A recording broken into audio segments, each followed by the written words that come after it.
En mi fiesta de compromiso, mi padre brindó, por mi hija, que por fin encontró un hombre lo suficientemente desesperado. 60 invitados jadearon. Detuve a mi prometido, caminé al frente y mostré un documento en mi laptop. El socio de mi padre dejó caer su copa. Para mi hija, que finalmente encontró un hombre lo suficientemente desesperado. Mi padre dijo que, copa en mano, con una sonrisa amplia, 60 invitados observaban mi propia fiesta de compromiso. La sala quedó en un silencio sepulcral. No el silencio cortés. El tipo de silencio en el que puedes escuchar la respiración contenida de alguien a 3 mesas de distancia. La mano de mi prometido se apretó bajo el mantel. Sentí que su cuerpo comenzaba a levantarse, pero sujeté su brazo, lo sujeté con firmeza. No grité. No lloré. Caminé hacia el frente de esa sala, abrí mi computadora portátil y proyecté un único documento en la pantalla. El socio comercial de mi padre durante 15 años dejó caer su copa de champán. Se hizo añicos sobre el suelo de mármol. Y ese fue el sonido de toda la vida de mi padre desmoronándose. Pero esta historia no comienza en la fiesta. Comienza 3 meses antes, la noche en que encontré algo en los libros de mi padre que nunca debía haber visto. Soy Daniella Vance, tengo 29 años y soy contadora forense. Antes de continuar, por favor, tómate un momento para dar me gusta y suscribirte, pero solo si esta historia realmente te toca. Deja tu ubicación y hora local en los comentarios. Ahora, déjame llevarte al pasado octubre, la noche en que mi padre me llamó un caso de caridad por última vez. Mi padre, Marcus Vance, construyó su empresa de construcción desde cero. Literalmente, desde cero. Una camioneta, un préstamo de apretón de manos y jornadas de 17 horas. Cuando yo nací, Vance y Mars Construcción tenía 12 empleados, una flota de camiones y una reputación en nuestro pueblo que hacía que la gente se enderezara un poco más cuando mi padre entraba en una habitación. Crecí viendo a la gente admirarlo. El anfitrión de la barbacoa del vecindario, el presidente de la recaudación de fondos de la iglesia, el tipo que compraba la ronda para todos en el bar del club de campo y nunca dejaba que lo olvidaras. En casa, sin embargo, las cosas se regían por reglas diferentes. Mi padre no golpeaba. No lo necesitaba. Tenía una voz que podía hacerte sentir diminuta sin levantarla nunca por encima del volumen conversacional. Tenía 9 años la primera vez. Lo recuerdo claramente. 4º grado. Llevé a casa una boleta de calificaciones. Todas as, una nota de la maestra diciendo que era una alegría tenerla en clase. La puse sobre la encimera de la cocina como si estuviera presentando pruebas en mi propia defensa. Apenas la miró. Buenas calificaciones no significan que seas lista, Daniella. Los maestros las regalan cuando sienten lástima por un niño. Mi madre, Eliza, estaba sentada justo allí. Bebió su café, no dijo nada. Ese era el sistema. Él cortaba, ella observaba. Yo sangraba en silencio. Pero aquí está lo que lo hacía tan confuso. Y esta es la parte que la gente no entiende sobre crecer así. Mi padre no era cruel todos los días. Cuando tenía 12 años, me enseñó a andar en bicicleta en la entrada. Y cuando finalmente llegué al final de la calle sin caerme, dijo, esa es mi chica. Me aferré a esas 4 palabras durante años, las reproducía cuando las cosas se ponían feas. No fue hasta mucho más tarde que me di cuenta de que lo había dicho frente a los Mars, que estaban cenando. Estaba actuando bien. Él estaba tomando crédito. Esa era la única versión de orgullo que mi padre tuvo, la que necesita una audiencia. El patrón no cambió a medida que crecía, solo se volvió más sofisticado. Graduación universitaria. Me gradué magna cum laude con una especialización en contabilidad y una especialización secundaria en justicia penal. Había trabajado en 2 trabajos para mantener mi GPA donde estaba. Me temblaban las manos cuando crucé ese escenario. Mis padres vinieron. Mi padre vestía su mejor traje. Y en la cena posterior, un asador que no podía pagar, que él eligió, pasó 45 minutos contándole a mis amigos de la universidad sobre el último contrato municipal de su compañía. 45 minutos. Mis amigos me miraban de reojo. Yo seguía sonriendo. Cuando llegó la cuenta, dijo lo suficientemente alto para que todos en la mesa escucharan: bueno, Daniella, esperemos que ese diploma valga más que el papel en el que está impreso. Todos se rieron porque eso es lo que haces cuando Marcus Vance hace una broma. ¿Te ríes? Un año después, conseguí mi primer puesto real en una firma de contabilidad forense. Una buena firma, una contratación competitiva. Llamé a mis padres para compartir la noticia. Mi madre dijo: felicidades. Mi padre tomó el teléfono y dijo: esperemos que no los arruines. Me reí. Dije: gracias, papá. Colgué. Me senté en mi coche en el estacionamiento durante 20 minutos. ¿Sabes cuál es la peor parte? Pensé que eso era normal. Cuando la crueldad es el agua en la que nadas, no sabes que te estás ahogando. Crees que así es como se mueve la corriente. No fue hasta que conocí a Nathan que alguien finalmente me sostuvo un espejo. Lo dijo en nuestra tercera cita, después de que conté una historia divertida sobre mi padre dando un discurso en la boda de mi prima, donde bromeó que yo era la siguiente si alguien me quería. Nathan no se rió. Dejó su tenedor y me miró. Daniella, eso no es normal. Lo sabes, ¿verdad? No respondí, pero algo se abrió esa noche. Algo pequeño.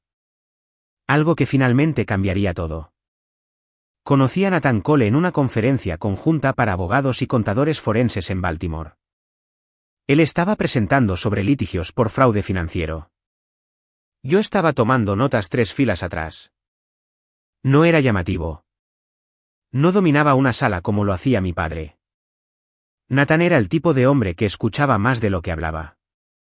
Y cuando hablaba, cada palabra aterrizaba exactamente donde debía. Firme, fundamentado, lo opuesto a todo lo que me rodeaba.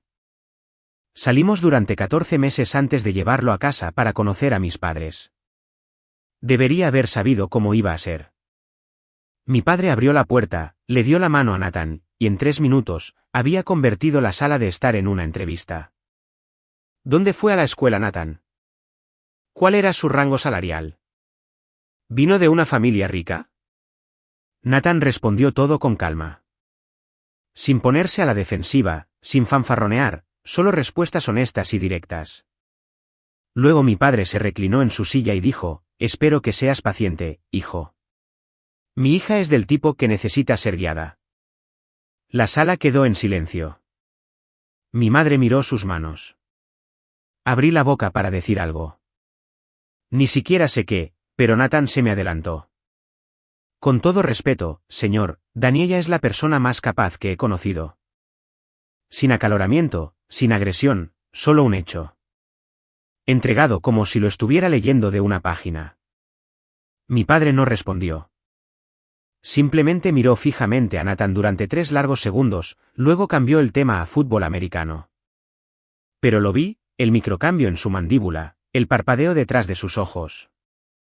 Nathan no le tenía miedo. Y eso, me doy cuenta ahora, fue el principio del fin, porque todo el sistema de mi padre dependía de que todos en la sala estuvieran un poco asustados. Y Nathan simplemente no lo estaba. El hombre que amaba acababa de convertirse en el nuevo problema de mi padre. Nathan me propuso matrimonio un domingo por la mañana. Sin un anillo en una copa de champán, sin un cartel en el cielo. Me preparó café, se sentó frente a mí en la mesa de nuestra cocina y dijo: quiero que el resto de mi vida se parezca exactamente a esto. ¿Te casarías conmigo? Dije que sí antes de que terminara la frase. Queríamos algo pequeño para la fiesta de compromiso. 15, tal vez 20 personas. Nuestros amigos, un patio trasero, un poco de vino. Sencillo. Mi padre tenía otros planes. Llamó 2 días después de la propuesta. Yo me encargo de la fiesta, Daniella. Ya reservé The Whitfield. ¿The Whitfield? Un lugar que usaba para sus eventos corporativos. Estacionamiento con ballet, pisos de mármol, pantallas de proyector y sonido envolvente para presentaciones. Papá, no necesitamos todo eso. Nathan y yo estábamos pensando en algo casual. ¿Casual?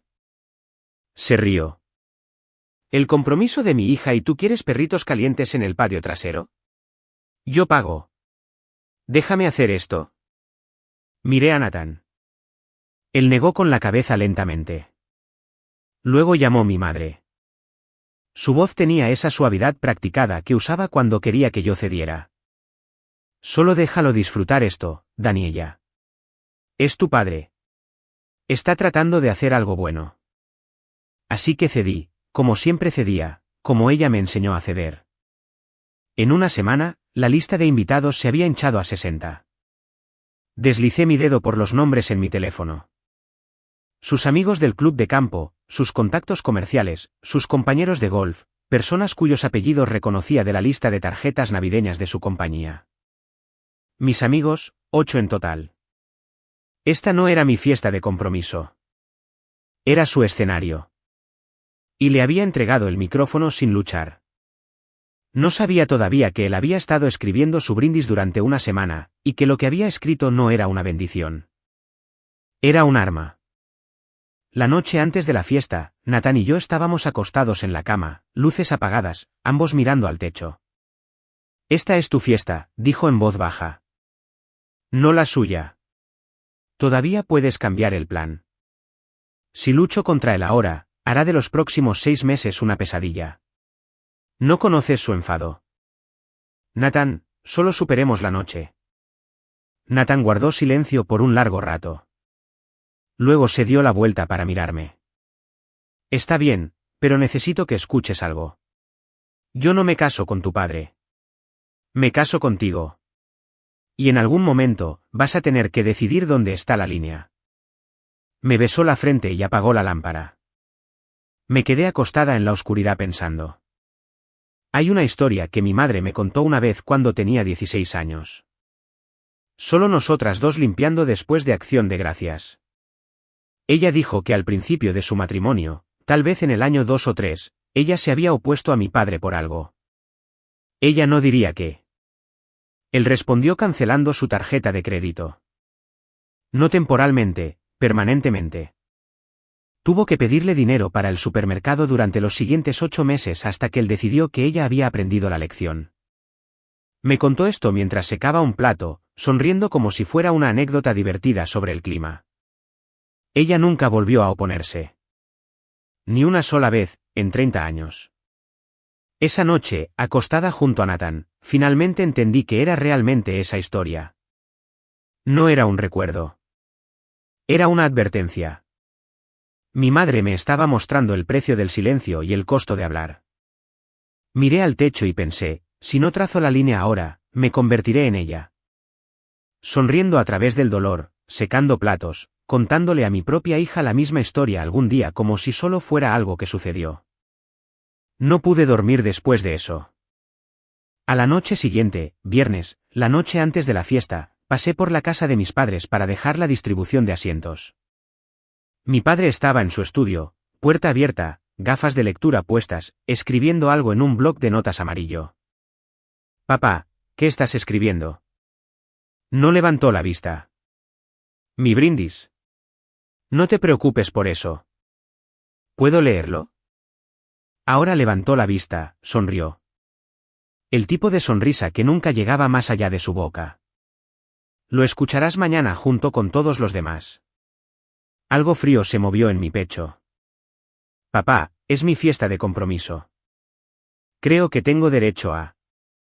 Su voz bajó medio tono, el tono de advertencia, el que significaba, cállate. Confía en mí, cariño. Todos recordarán este brindis. Mi madre apareció en el umbral, sosteniendo una taza de té. Leyó la habitación en medio segundo. Siempre fue buena en eso y desvió la conversación hacia un lado. Tu padre siempre da discursos maravillosos, cariño.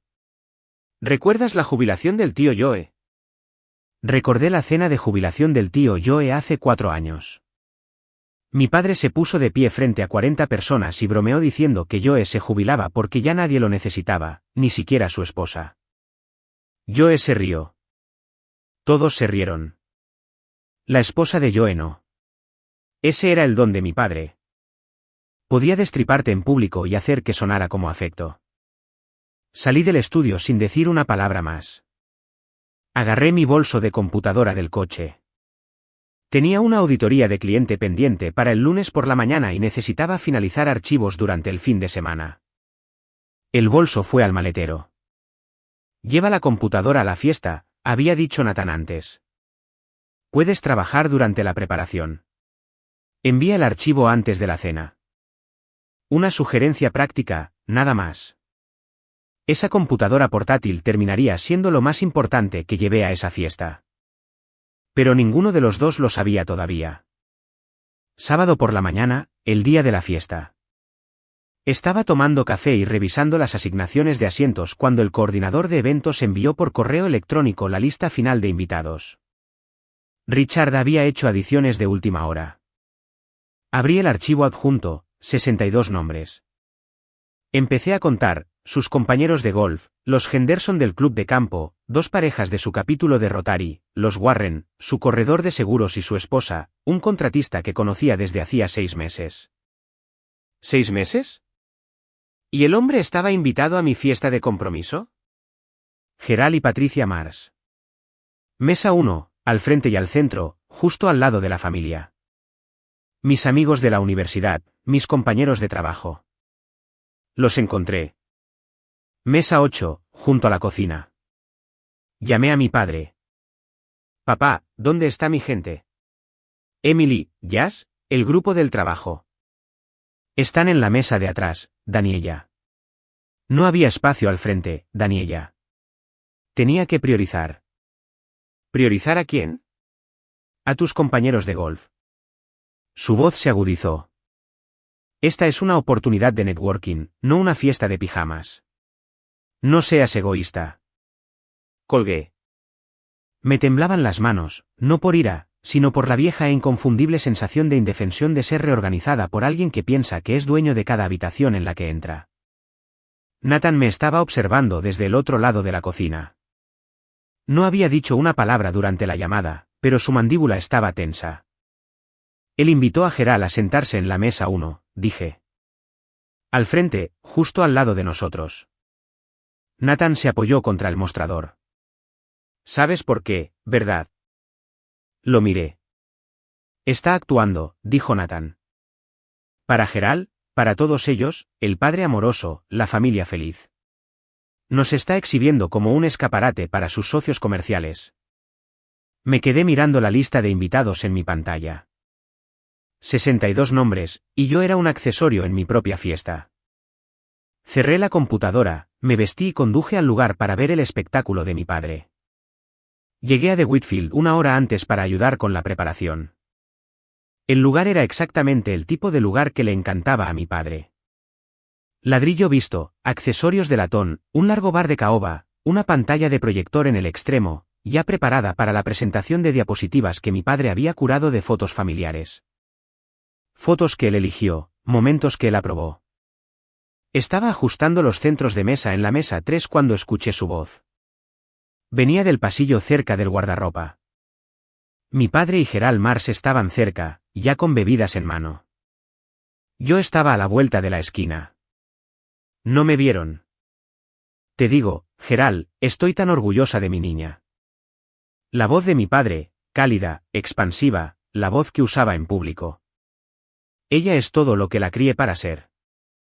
Gerald se rió. Has hecho un maldito buen trabajo, Rich. No todos los padres se mantienen tan involucrados. La familia primero. Ese siempre ha sido mi lema.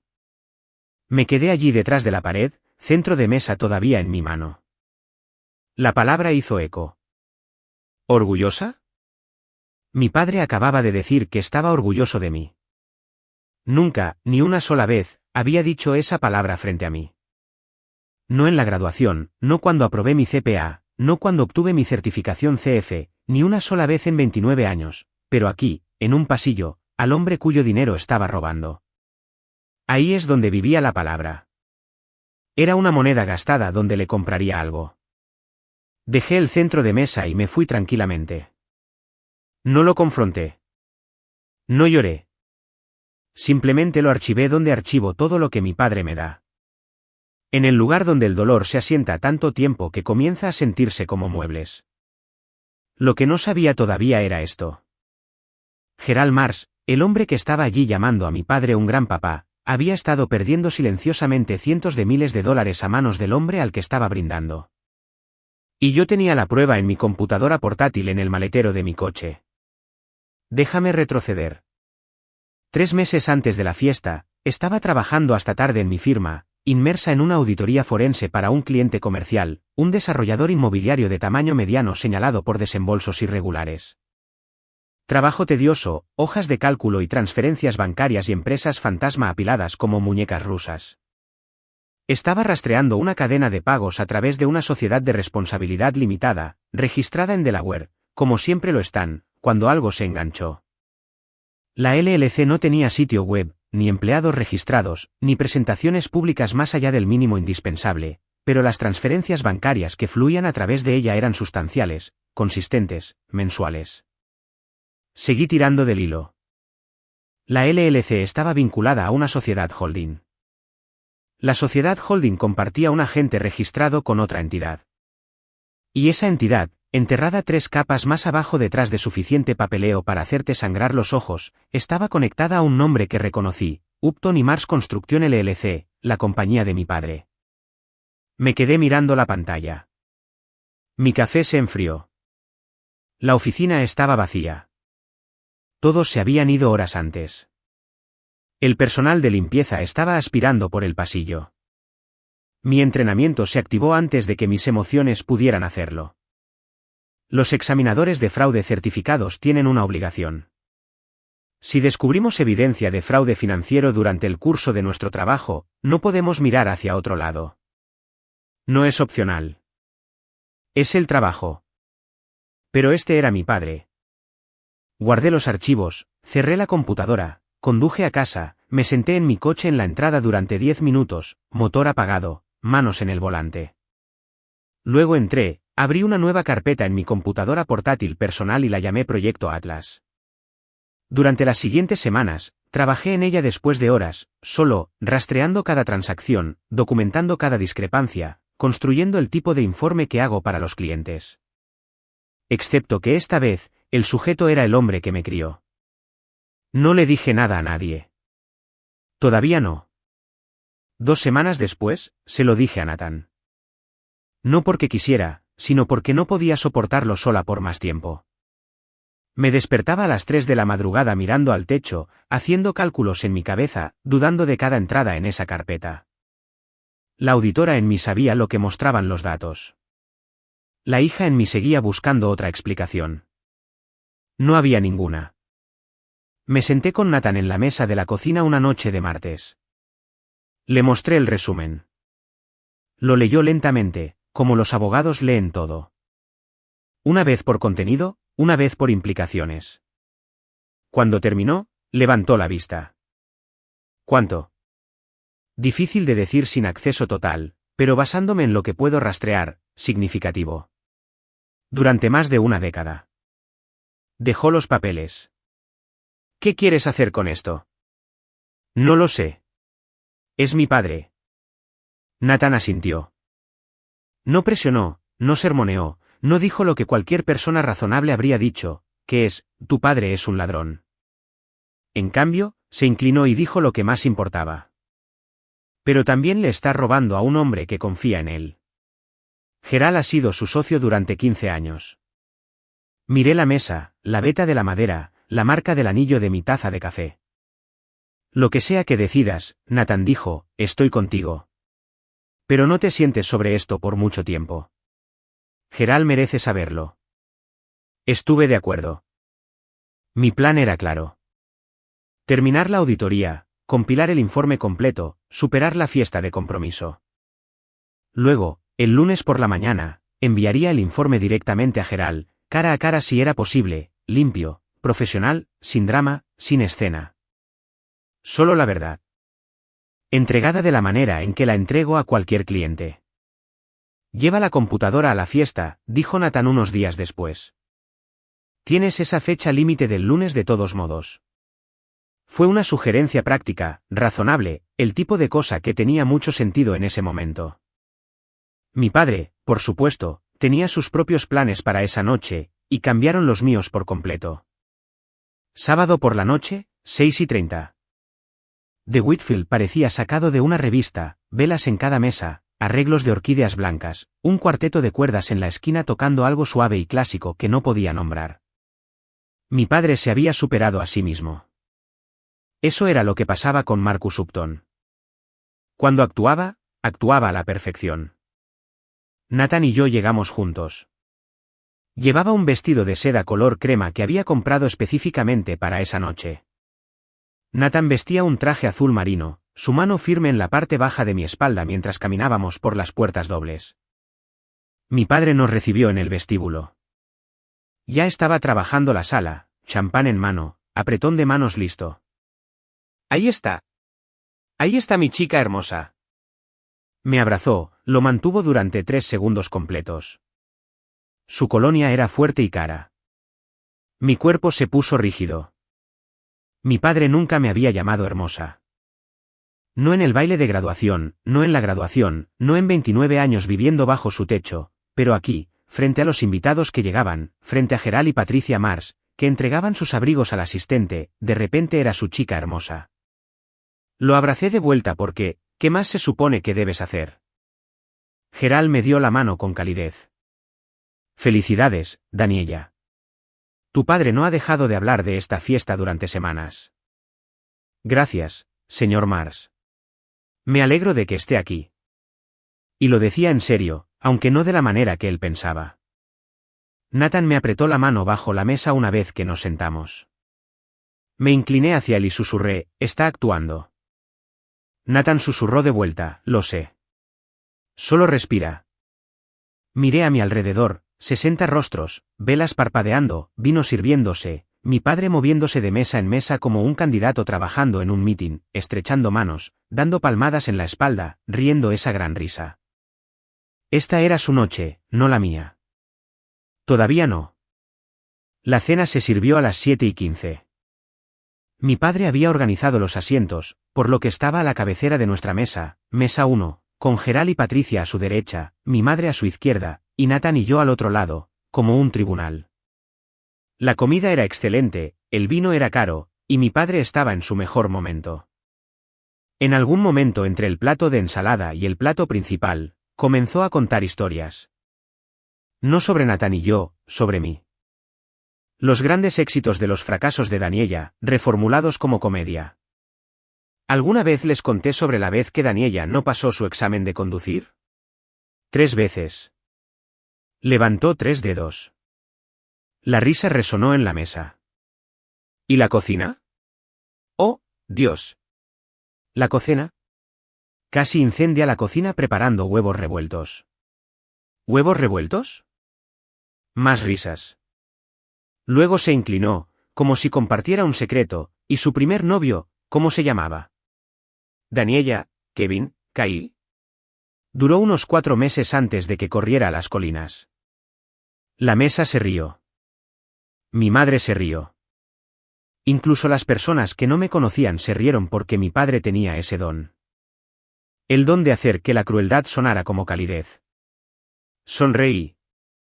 La sonrisa del piloto automático. La que había estado practicando desde que tenía 9 años. Nathan no sonrió. Su mano encontró la mía bajo la mesa y la sostuvo. Al otro lado de la mesa, Patricia Mars inclinó ligeramente la cabeza.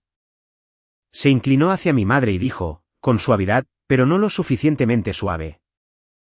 Richard está siendo un poco duro con ella esta noche, ¿no crees? La respuesta de mi madre fue instantánea, refleja, como siempre lo es una respuesta entrenada. Oh, así es como muestra amor. Patricia me miró. Nuestros ojos se encontraron por medio segundo. No dijo nada más, pero pude verlo. El reconocimiento, la alarma silenciosa de una mujer que sabe exactamente lo que está viendo. Ella me dijo más tarde, lo supe en ese momento. Simplemente no sabía lo mal que se iba a poner. 8:15. Platos de postre retirados. El cuarteto de cuerdas hizo una pausa. Mi padre se levantó. Se abotonó la chaqueta, tomó una cuchara, la golpeó contra su copa de champán 3 veces. La sala se aquietó de esa manera practicada. La forma en que la gente se calla para un hombre al que han aprendido a escuchar. Quiero levantar una copa por mi hija Daniella. Me endecé en mi silla. Mi corazón hizo algo estúpido. Tuvo esperanza. Incluso después de todo, después de 29 años de evidencia, alguna parte rota de mí todavía se inclinaba hacia la luz. Quizás esta vez. Durante 29 años, dijo, escaneando la sala con esa mirada de showman. He visto a esta chica luchar. La palabra cayó como una piedra en el agua. Con la escuela, con el trabajo, con cada relación que no funcionó del todo. Mi rostro se puso caliente. Pude sentir 60 pares de ojos cambiando hacia mí. Seré honesto, hubo momentos en los que no estaba seguro de que alguien se quedara el tiempo suficiente para entenderla. Unas risas incómodas, copas sostenidas a mitad de aire, y luego levantó su copa de champán, sonrió su sonrisa más amplia y pronunció la frase que había estado escribiendo toda la semana. Así que esta noche quiero brindar por Daniella, que finalmente encontró un hombre lo suficientemente desesperado. Se rió. Una gran y generosa risa de Marcus Upton. Nadie se unió a él. El silencio que siguió fue el sonido más fuerte que jamás haya escuchado. 60 personas congeladas, tenedores abajo, ojos muy abiertos. Una mujer en la mesa 4 se cubrió la boca con la mano. Gerald Marsh miraba su plato. La mano de Patricia fue al brazo de su marido. El cuerpo entero de Nathan se tensó a mi lado. Sentí que su peso se movía. Su silla comenzó a moverse. Puse mi mano en su brazo, firme, constante. No, susurré. Yo me encargo. El silencio se mantuvo. Algunas personas en las mesas del fondo levantaron sus copas por pura incomodidad, la memoria muscular superando el juicio. La mayoría no lo hizo. Mark, el padrino de Nathan, dejó su vaso sobre la mesa deliberadamente como si estuviera haciendo una declaración. Negó con la cabeza una vez. Lind. Ellen, la madre de Nathan, se dio la vuelta y miró directamente a mi madre. La expresión en su rostro no era ira. Era incredulidad. Pura, sin adulterar, incredulidad. Mi madre desvió la mirada. Mi padre se quedó allí, copa todavía levantada, leyendo la sala. Era lo suficientemente listo para sentir cómo bajaba la temperatura. Pero Marcus Upton nunca se había retirado de una sala en su vida, así que redobló la apuesta. Vamos, dijo, sonriendo más ampliamente. Es una broma. Daniella sabe que la amo, ¿verdad, cariño? Se volvió hacia mí, ojos brillantes con ese calor manufacturado. 60 personas me miraron. Miré a mi padre. Pasaron 5 segundos. 5 segundos es mucho tiempo cuando nadie respira. Luego lo dije, suave. Claro. 2 palabras. Siéntate, papá. Su sonrisa vaciló. Solo una grieta. Daniella, no seas dramática. Dije que te sientes. Mi voz no subió. No lo necesitaba. La sala estaba tan silenciosa que un susurro habría llegado hasta la pared del fondo. Mi padre me miró fijamente. Por un horrible segundo eléctrico, pensé que iba a discutir. Abrió la boca y luego la cerró. Miró a su alrededor, buscando un aliado, una risa, cualquiera, y no encontró nada. Solo 60 rostros observándolo como testigos. Se sentó. Fue la primera vez en toda mi vida que mi padre hizo lo que le dije que hiciera. Aparté mi silla, me puse de pie, alisando el frente de mi vestido y caminé tranquila, firme, sin prisas, hacia el frente de la sala. Tenía una computadora portátil en mi bolso y un archivo que había estado esperando este momento sin que ninguno de los dos lo supiera. El camino de la mesa 1 al frente de esa sala era de quizás 10 metros. Se sintió como una milla. Pude sentir cada par de ojos siguiéndome, el roce de las servilletas, alguien aclarando la garganta, una silla crujiendo mientras alguien se movía para ver mejor. Mi bolso de computadora estaba debajo de la mesa de AV cerca de la pantalla de proyección. Lo había escondido allí durante la preparación, planeando enviar mi archivo del lunes durante la hora del cóctel. No lo necesité entonces, lo necesitaba ahora. Abrí la cremallera del bolso, abrí la computadora portátil. Mis manos estaban firmes, mi corazón no lo estaba. La voz de mi padre vino desde atrás. Aguda. Daniela, ¿qué estás haciendo? No me di la vuelta. Conecté el cable HDMI al puerto del proyector, el mismo proyector que mi padre había instalado para su presentación de diapositivas familiar curada. Fotos de vacaciones que él había elegido, fiestas que él había escenificado, un carrete de lo más destacado de una familia que no existía. La pantalla se iluminó. Abrí la carpeta. Proyecto Atlas. Luego me volví para enfrentar a la sala. 60 personas. Mi madre apretando su servilleta. Nathan de pie ahora 3 pasos detrás de mí. Gerald Marx en la mesa 1, sus gafas de lectura todavía posadas sobre su nariz por revisar el menú de postres. Mi padre acaba de decirle a 60 personas que ningún hombre se casaría conmigo voluntariamente, dije. Mi voz era uniforme, profesional, el mismo tono que uso cuando presento hallazgos a un cliente. Creo que es justo que estas mismas 60 personas sepan quién es realmente mi padre. Hice clic para abrir el archivo. La primera página llenó la pantalla.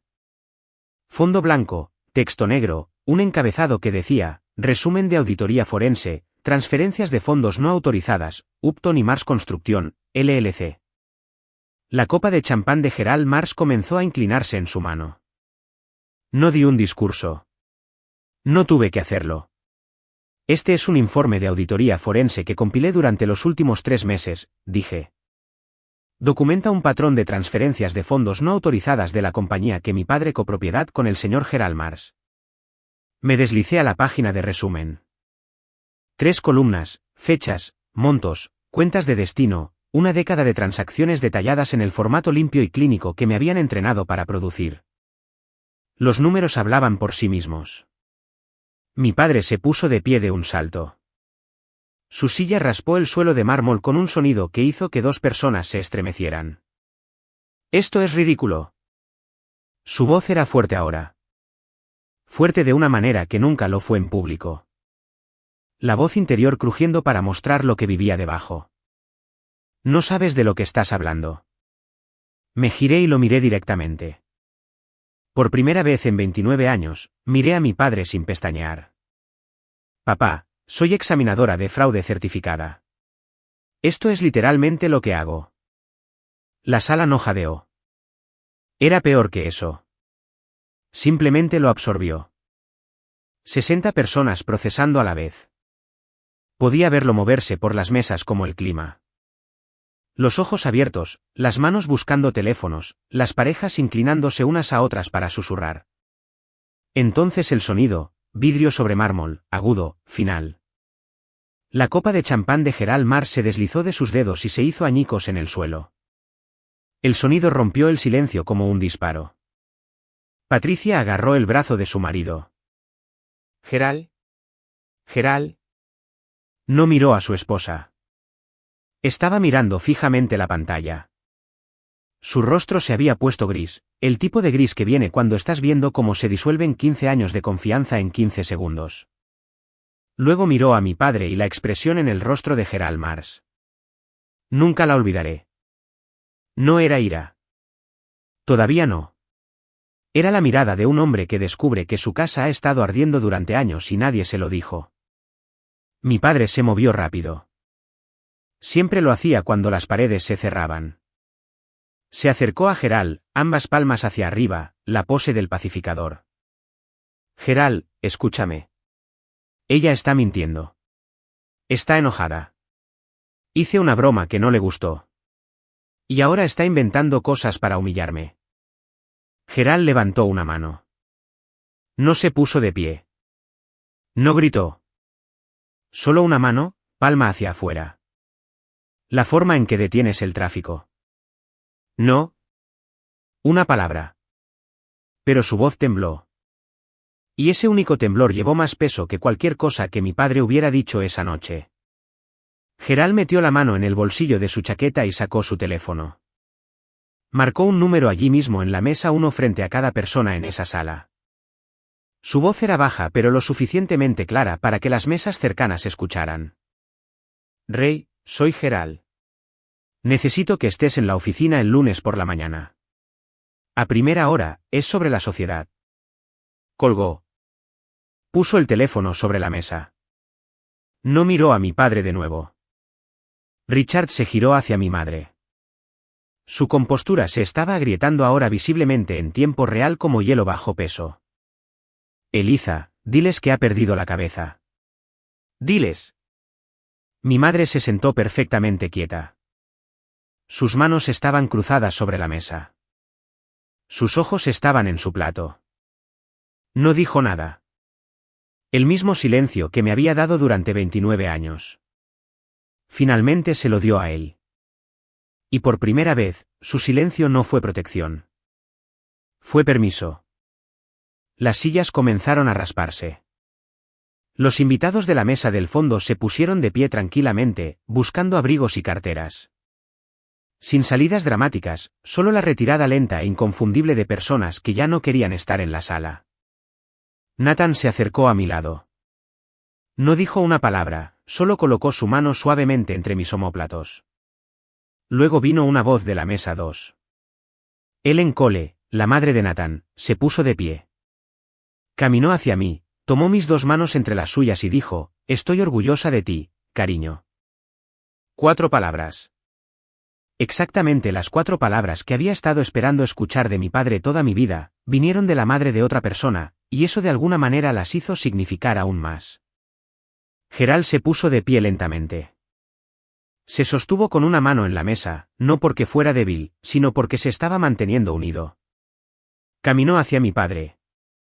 Los dos hombres se pararon cara a cara frente a 60. No, tal vez 50 ahora. Algunos ya se habían escabullido. Testigos. 15 años, Rich. La voz de Gerald era tranquila, controlada, la voz de un hombre eligiendo sus palabras porque sabe que una sala llena de gente recordará cada una de ellas. 15 años confié en ti. Mi padre comenzó a hablar rápido. Gerald, déjame explicar. Hay contexto aquí. Las transferencias fueron. Es una reestructuración. Mi contador aconsejó a tu contador. Gerald casi se rió.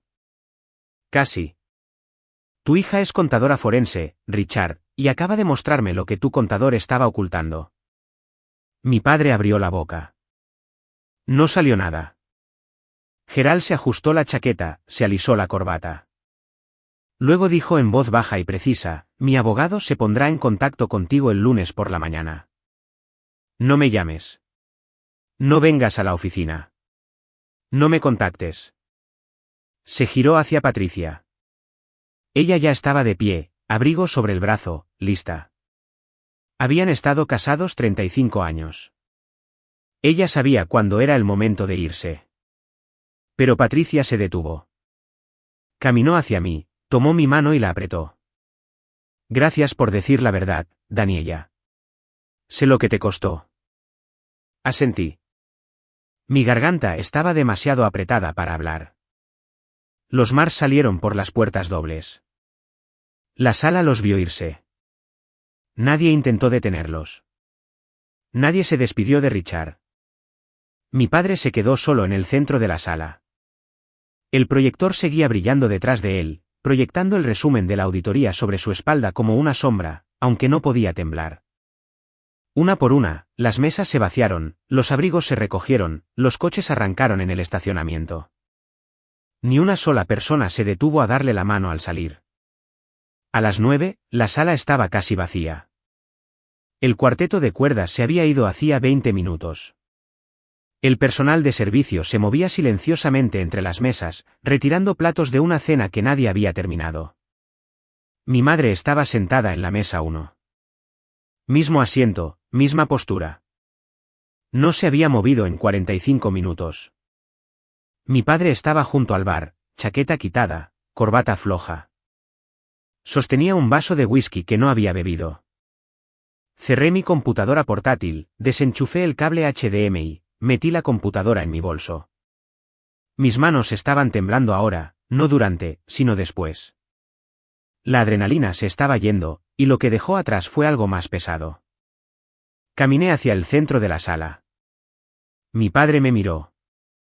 Sus ojos estaban rojos. No sé si era rabia o algo más profundo. Quizás ambos. Acabas de destruir a tu propio padre, dijo.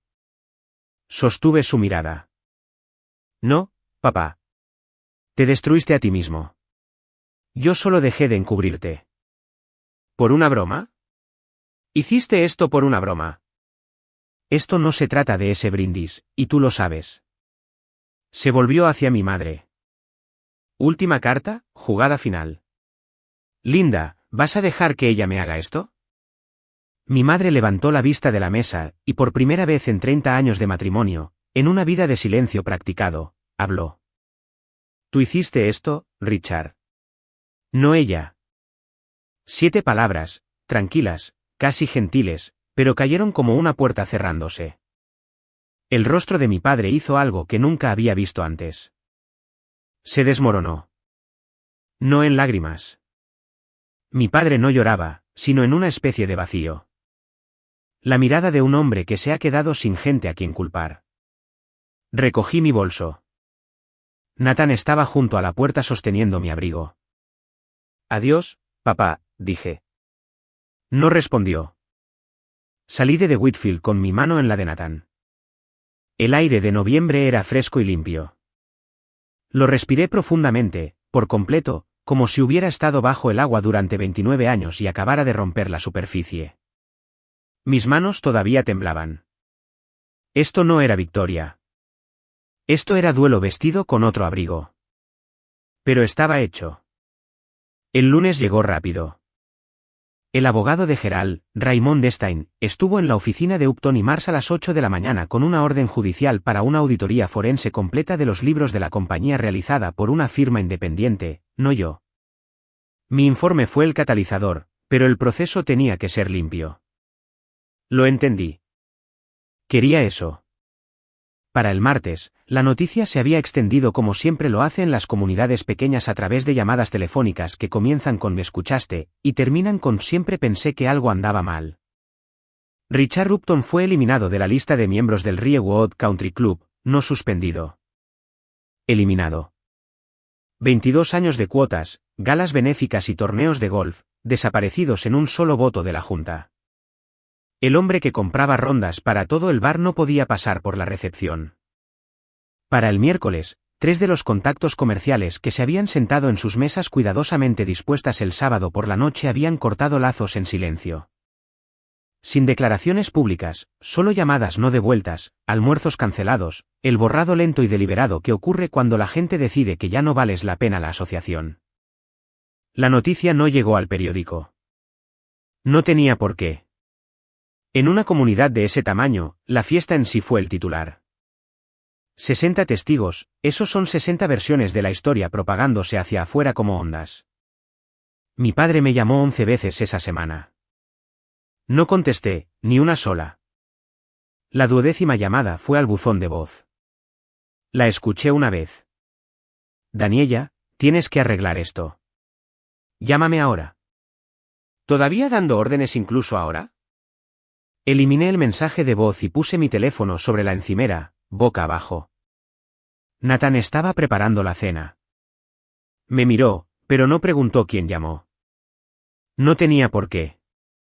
El hombre que controlaba cada sala por la que pasaba no podía lograr que su propia hija contestara el teléfono. Y por primera vez en mi vida, ese silencio era mío para darlo, no suyo para tomarlo. La auditoría independiente tardó 6 semanas. Cuando llegó el informe final, confirmó todo en mi archivo y más, $837,000. Esa fue la cantidad total sifonada a través de las LLC Fantasma durante un periodo de 10 años. Transferencias mensuales lo suficientemente pequeñas como para evitar disparar alertas automáticas, lo suficientemente grandes como para financiar un estilo de vida que no era el de Richard Upton, para pagar la casa del lago, el barco, la membresía del club de campo que ya no tenía. Gerald presentó una demanda civil en enero, incumplimiento de deber fiduciario, fraude, conversión de activos de la sociedad. Su abogado le dijo a Nathan, extraoficialmente, de abogado a abogado, que se estaba considerando una remisión penal a la oficina del fiscal de distrito. Mi padre contrató a un abogado defensor, uno bueno, pero los buenos abogados cuestan dinero, y los activos líquidos de mi padre estaban congelados a la espera del resultado del caso civil. Agotó sus ahorros personales en los primeros 2 meses. Para marzo, Upton y Mars Construcción fue suspendida, las operaciones detenidas, los contratos anulados. Los 12 empleados de los que mi padre solía presumir estaban cobrando el seguro de desempleo. Luego, la casa del lago salió a la venta. Vi el anuncio en línea. La misma casa donde mi padre organizaba barbacoas del 4 de julio. Donde presidía en la terraza trasera con una cerveza en la mano, diciéndole a todo el mundo con oído que había construido todo desde cero. Resulta que mucho de ese todo pertenecía a Gerald. Nathan me mostró el anuncio una noche. Lo miré durante 10 segundos y luego cerré la pestaña. ¿Estás bien?, preguntó. No le hice esto a él, dije. Él se hizo esto a sí mismo. Nathan asintió. Lo sé, pero todavía no se siente bien. No se suponía que se sintiera bien. Tenía razón. La justicia no se supone que se sienta como una celebración. Se supone que se siente como el peso de una puerta que finalmente se cierra. Pesado, final y necesario. Pero el momento más pesado aún estaba por llegar. Y llegó 2 semanas después a través de una llamada telefónica que no esperaba. Mi madre llamó un domingo por la tarde. Casi no contesto, pero algo me hizo levantar el auricular. Quizás instinto, quizás esperanza, quizás solo el hecho de que ella nunca me había llamado un domingo antes. Los domingos eran el día de Richard. Fútbol americano y silencio. Daniela. Su voz era diferente, más pequeña, pero de alguna manera más clara, como si finalmente se hubiera quitado algo pesado del pecho. Hola, mamá. Una larga pausa. Podía escucharla respirar. Debía haber dicho algo hace 30 años. Lo siento. Cerré los ojos, me apoyé contra la encimera de la cocina. Las palabras que había esperado toda mi vida para escuchar, y llegaron envueltas en 30 años de arrepentimiento. Vi lo que te hizo, continuó ella. Cada vez. Y me dije a mí misma que era su forma de preocuparse. Eso es lo que me dije a mí misma, Daniela, porque la alternativa, admitir que dejé que mi hija fuera herida por su propio padre, era demasiado. Mamá, déjame terminar, por favor. Su voz se quebró. Lo que hiciste en esa fiesta, al ponerte de pie así, nunca he sido tan valiente. Ni una sola vez en mi vida. Y verte, me rompió algo por dentro. No dije que estaba bien porque no lo estaba. Todavía no. Quizás no por mucho tiempo. Lo que dije fue, te quiero, mamá, pero el amor no es suficiente. No todavía. Necesito que me lo demuestres. Ella guardó silencio. Estoy viendo a alguien, un terapeuta. La semana pasada fue mi primera sesión. Me presioné la mano sobre la boca. Me ardían los ojos. Ese es un buen comienzo, mamá. Hablamos durante otros 20 minutos. Con cuidado. De la manera en que caminas sobre hielo delgado, consciente de cada paso, consciente de que podría romperse. Pero avanzando. 2 días después, recibí un mensaje de texto de mi padre. Solo uno, la última comunicación que recibiría de Marcus Upton. Elegiste a un extraño por encima de tu propia sangre. Lo leí 2 veces. Luego lo entendí. Y fue la confirmación final que necesitaba. Gerald Mars, su socio durante 15 años, su amigo, el hombre cuyo dinero robó. Mi padre todavía lo llamaba extraño. Marcus Upton no sabía lo que era la confianza. Solo entendía el control. Y cuando el control se fue, no le quedó nada. Borré el mensaje de texto. Y no miré hacia atrás. 6 meses después de la fiesta, Nathan y yo organizamos nuestra propia celebración. No en The Whitfield, no en ningún lugar. En el patio trasero de los padres de Nathan.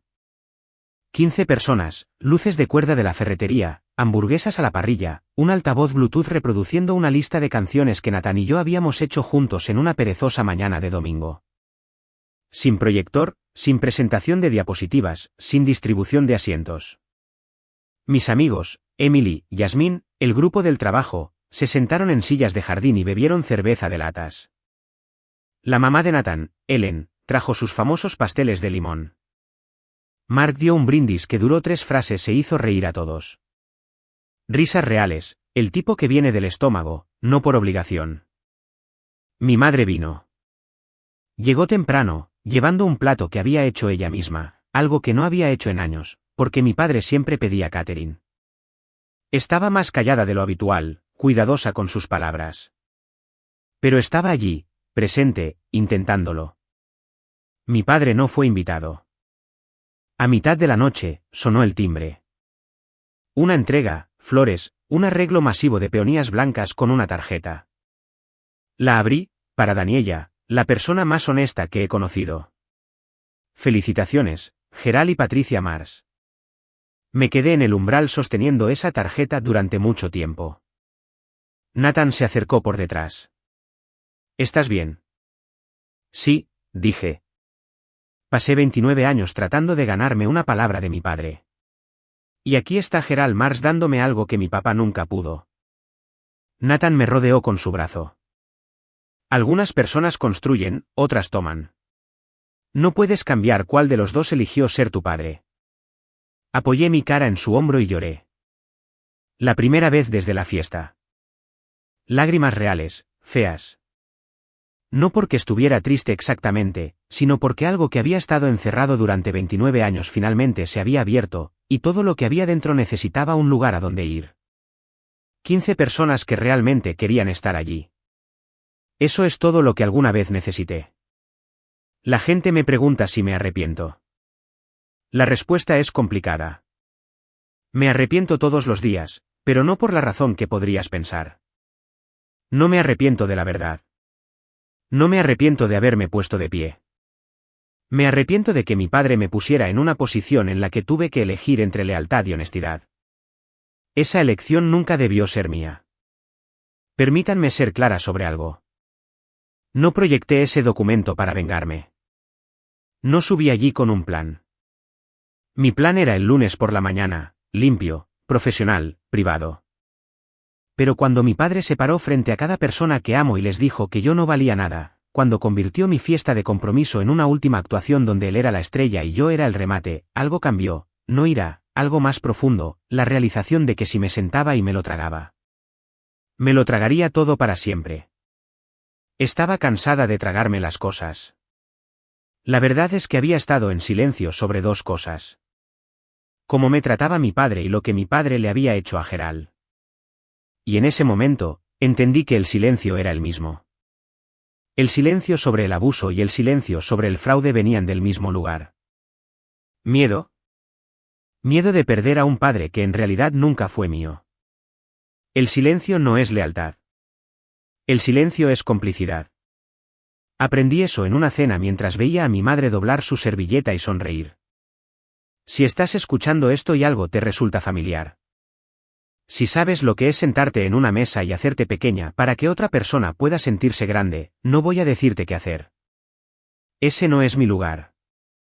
Pero te diré esto. Establecer un límite con tu familia no significa que no los ames. Significa que te amas a ti mismo lo suficiente como para decir, ya no aceptaré esto. Y a veces esa es la frase más valiente que una persona puede decir. Así es como estoy ahora. Nathan y yo nos casaremos el próximo mes. Ceremonia pequeña, 30 invitados, cada uno elegido por nosotros. Nadie se ofreció a hacerse cargo de la planificación. Nadie lo necesitó. Mi madre todavía está en terapia. Hablamos una vez a la semana, a veces 2. Son conversaciones cuidadosas, como aprender a caminar de nuevo después de mucho tiempo en una silla de ruedas. Ella no es la madre que necesité cuando tenía 9 años, Pero está tratando de ser la madre que necesito ahora, y estoy aprendiendo a dejarla. El caso civil de Geral avanza en los tribunales. No sigo los detalles. Di mi declaración el mes pasado. Profesional, basada en hechos, sin emoción, solo los números. Los números son suficientes. Richard vendió la casa del lago. Me enteré por un primo que está alquilando un apartamento en el lado este de la ciudad, solo. Linda se mudó con su hermana en febrero. Mi padre no se ha puesto en contacto conmigo desde ese mensaje de texto. No espero que lo haga. El hombre que pasó 29 años controlando cada conversación finalmente se encontró con una que no pudo manejar. No soy una heroína. Quiero que lo sepas. No soy una guerrera que planeó la caída perfecta. Soy una mujer a la que empujaron demasiado lejos en la noche equivocada y resultó tener la evidencia para contraatacar. Esa es toda la historia. Algunos días me despierto y extraño a mi padre. No al real. Al que inventé. La versión que me enseñó a andar en bicicleta y lo decía en serio. La versión que dijo orgullosa y no estaba actuando. Ese padre nunca existió. Pero el duelo es real. Si estás viendo esto y sabes lo que es llorar a alguien que todavía está vivo. Te veo y espero que sepas. Tienes derecho a hacer duelo y seguir adelante al mismo tiempo. No soy una heroína. Soy solo alguien que finalmente dijo la verdad. Y la verdad, resultó, fue suficiente.